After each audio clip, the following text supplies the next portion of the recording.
అందరికీ నమస్తే. నా పేరు ఎం మనిషా. నేను 11వ తరగతి చదువుతున్నా. సిఈసి కేజీబీ భూత్పూర్ నుంచి మాట్లాడుతున్నా. కాలుష్యం, నీటి కాలుష్యం, నేల కాలుష్యం, గాలి కాలుష్యం. ముందుగా చెప్పబోయేది నీటి కాలుష్యం. మానవుని యొక్క మనుగడకు గాలి ఎంత ముఖ్యమో నీటి కూడా అంతే ముఖ్యం. మన శరీరంలో అధిక శాతం నీరే ఉంటుంది. మనము ఆరోగ్యమైన జీవితం గడపాలంటే రోజుకు మనం 6 లీటర్ల నీరు తాగాలి.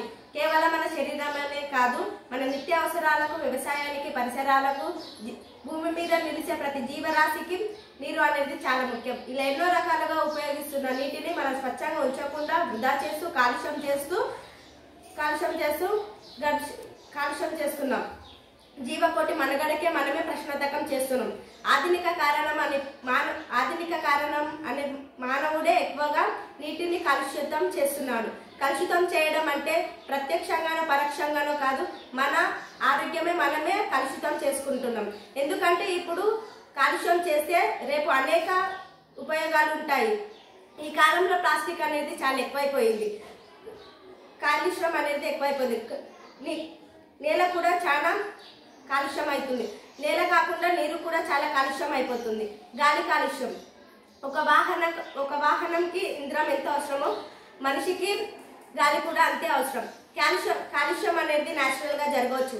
అది అగ్ని ప్రమాదాల ద్వారా, ఇండస్ట్రీస్ ద్వారా, ఆటోమొబైల్స్ ద్వారా. అంటే వ్యర్థమైన హానికరమైన పదార్థాలు గాలిలోకి కలిసిపోయి గాలి కాలుష్యం అవుతుంది. ఆ వ్యర్థమైన పదార్థాల కాలుష్యము మనుషులు తీసుకొని వ్యాధులకు గురవుతున్నారు. మంచి గాలి విషపూరితమైన గాలిలాగా మారిపోతుంది. ఇదే గాలి కాలుష్యం అంటుంది. గాలి కాలుష్యంని తగ్గించు, ప్రకృతిని కాపాడు. నేల కాలుష్యం నియంత్రణ జరుగుతుంది. టాక్సో కాంపౌండ్స్, రసాయనాలు, లవణాలు, వ్యాధి కలిగించే ఏజెంట్లు నేలలో నిర్మించుంటాయి. భూమిపైన మొక్కలు, జంతువులు ఆరోగ్యం పైన ఎఫెక్షన్ కలిగిస్తూ ఉంటుంది. మట్టి కాలుష్యం కావడానికి కారణం ఇండస్ట్రియల్ వేస్ట్, మట్టిలోకి కలిసిపోవడం, కలుషితమైన నీరు మట్టిలోకి విడుదల చేయడం, అండర్ గ్రౌండ్ ట్యాంకేజ్ లీకేజ్ చేయడం, ఇలా ఎన్నో రకాలుగా నేలలోకి వదులుతున్నారు. అలాగే వ్యవసాయంలో రసాయన పదార్థాలను ఎక్కువ వాడుతున్నారు. ఆ రసాయన పదార్థాలు భూమిలోకి ఇంకి సూక్ష్మజీవులు, కీటకాలు, వానపాములు అనేటివి చనిపోయి నేల కాలుష్యం అవుతుంది.